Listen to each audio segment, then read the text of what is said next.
Welcome back to Energy Atlas, the show where we explore smarter ways to power the world. I am your host, Rasul. Today, we are diving into a topic that shapes the future of electric vehicles, clean energy, and global trade, batteries.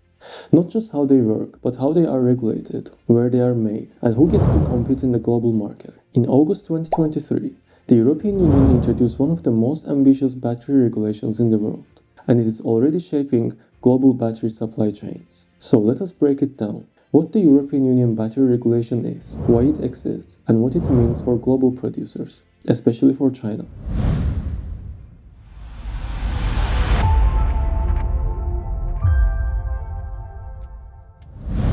Batteries are no longer just a technical component. They sit at the heart of electric vehicles, renewable energy storage, and the broader clean energy topics. As demand for electric cars and energy storage explodes, batteries have become a strategic asset. Countries now compete not only on price and performance, but also on sustainability, transparency, and control over supply chains. This is where regulation enters the picture.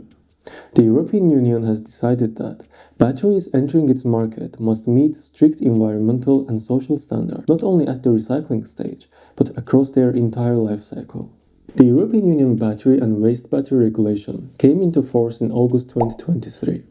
Unlike older rules that focus mainly on waste, this regulation covers the entire battery life cycle, from raw material, extraction and manufacturing, all the way to use, reuse and recycling. And it applies to all batteries sold in the European Union. Portable batteries, industrial batteries, automotive batteries, electric vehicle batteries, and even light transport batteries like e-bikes and scooters. Importantly, it does not matter where the battery is made. European, Chinese, Korean or American producers all face the same rules. The goal is clear: make batteries cleaner, safer, and more transparent, while strengthening European Union's own battery industry. Europe is one of the largest battery markets in the world, driven by electric vehicle demand. But here is the problem. Around 95% of automotive batteries used in Europe currently come from Asian suppliers, mainly from China and South Korea. This leaves Europe heavily dependent on external producers for a critical clean energy technology. The battery regulation is designed to change that. By raising sustainability and reporting standards, the European Union hopes to attract investment into local battery manufacturing. The long-term ambition is to supply nearly 90% of Europe's battery demand through domestic production by 2030, supported by initiatives like the European Union Battery Alliance and the Net Zero Industry Act. In other words, regulation is being used as industrial strategy. One of the most important aspects of the regulation is its focus on circularity. Instead of treating batteries as disposable products, the European Union wants to keep materials in use for as long as possible. This means reuse, recycling, and material recovery. From 2031, electric vehicle and industrial batteries sold in the European Union must contain minimum shares of recycled materials. This includes cobalt, lithium, and nickel. The regulation also sets strict recycling efficiency and recovery targets. For lithium specifically, recovery rates must reach 50% by 2027 and 80% by 2031. These numbers are not just symbolic. They force companies to redesign batteries and invest in recycling infrastructure. Another major innovation is the battery passport. From February 2027, industrial and electric vehicle batteries above 2 kWh must have a digital passport. This passport contains information about carbon footprint, material origin, recycled content, and performance. It is designed to improve transparency and reduce environmental and social risks linked to mining critical materials like cobalt, lithium, nickel, and graphite. For producers, this means far more data reporting and due diligence than ever before. China dominates global battery manufacturing. In 2023, it accounted for more than 60% of global installed battery capacity. Europe is one of China's most important export markets. The new European Union rules therefore act as a powerful trade filter. One major challenge is carbon footprint reporting. Battery producers must calculate and declare the carbon footprint per kilowatt hour. Over time, this will be linked to performance classes and eventually to maximum emission thresholds. China's electricity system still relies heavily on coal. As a result, batteries produced in China often have much higher embedded emissions than those produced in Europe using cleaner energy. Estimates suggest that Chinese-produced batteries can have nearly 3 times the carbon footprint of some European alternatives when calculated under European Union rules. Long-distance transport only adds to the problem. And long-distance transport only adds to the problem.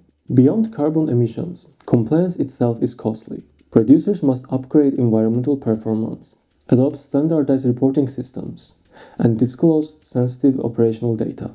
This raises concerns over data confidentiality and increases costs, particularly for exporters. Even next-generation batteries are not exempt. Solid-state and semi-solid batteries must meet the same standards from day one. That means regulation now shapes research and development decisions, not just market access. Chinese battery companies are not standing still. One response is local production in Europe. Countries like Hungary have become major investment hubs for Chinese battery factories. Producing inside the European Union reduces transport emissions and aligns better with European Union energy standards. Another response is technological upgrading. Firms like CATL and BYD are investing in greener production, better carbon accounting, and battery designs that support recycling. China is also engaging in regulatory dialogue with the European Union, aiming for recognition of certification systems and better alignment of carbon accounting methods. Finally, China's large pool of end-of-life batteries gives it a strong position in recycling. This could help meeting European Union recycled content requirements, especially for batteries destined for Europe. The European Union battery regulation is more than an environmental rule. It reshapes competition in the global battery industry. Market access is no longer just about price and performance. It depends on transparency, carbon intensity, and circularity. For exporters, compliance is no longer optional. It is the price of entry. Companies that adopt early and integrate sustainability into their business models are likely to gain long-term advantages. Those that fail to adapt may lose access to one of the world's most important clean energy markets. So here is the takeaway. The European Union battery regulation marks a turning point. It links climate goals, industrial policy, and global trade into a single framework. It raises costs in the short term, but it also pushes the industry toward cleaner, more transparent, and more resilient supply chains. As global battery demand keeps rising, the winners will be those who can meet these standards without losing competitiveness. Thanks for tuning in to the Energy Atlas. Until next time, remember, the future of clean energy is not only about innovation, but also about the rules that shape who gets to build it.